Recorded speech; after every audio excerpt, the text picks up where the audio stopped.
My name is Bree. I'm from New Salisbury, Indiana. It's a small town outside of Louisville, Kentucky.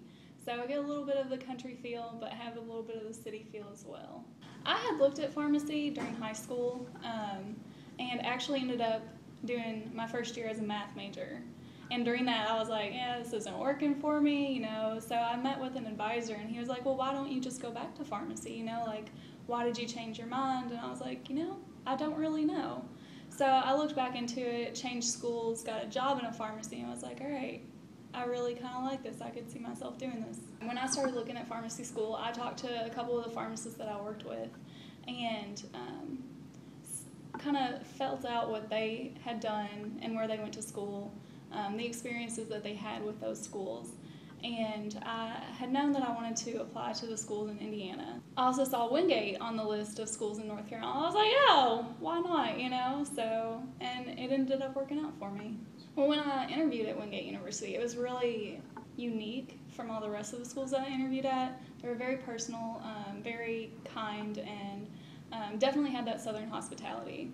So, and then also all the group work that we do here really stood out to me, and also the IPP and APPE, well, I guess just the IPPE, really stood out to me because a lot of schools don't do that during the first and third years. So the only experience they get is when they go on fourth year rotations. So we have a little bit of an advantage here. Well, I have never had any practice experience in hospital, ambulatory care, or inpatient care. So all of those were really, really new to me, and it definitely opened my eyes up to a different part of pharmacy. A lot of people they think pharmacists only count by 5 and stand behind a counter, but it definitely opened my eyes up and let me see a new side of pharmacy, and that pharmacists do a lot more than just count by 5. So if someone were looking into pharmacy school now, I would definitely suggest getting into a pharmacy, either community or hospital, getting some experience with that. I also did a lot of community service before pharmacy school. They love that on your application, so I would definitely suggest that as well. I have worked for Walgreens Pharmacy for about 5 years now.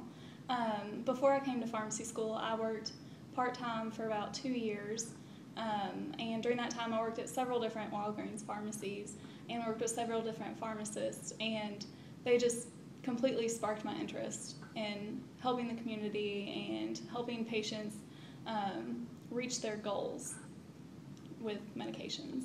I mean, the thing that I really like about Wingate is that all of the teachers have a very open door policy, and I know a lot of them outside of school too, and outside of the rotation and outside of pharmacy. So a lot of schools, you have 200 or 300 students in a classroom, and you don't know your professors, and a lot of them don't know all of their peers either, and I know everybody in my class. So that's another thing that I really like about Wingate, is the small feel of it. I'm involved in NCAP, which is the North Carolina Association of Pharmacists, APHA, which is the American Pharmacist Association, and also our pharmacy fraternity here, Phi Delta Chi. So with those organizations, we all do a lot of community service and community health outreach projects where we educate the community on different health states that are a big problem in North Carolina. I have no idea what I'm going to do after I graduate. I'm definitely interested in compounding pharmacy, so I have an elective for that in my 4th year. But other than that, I'm not really sure.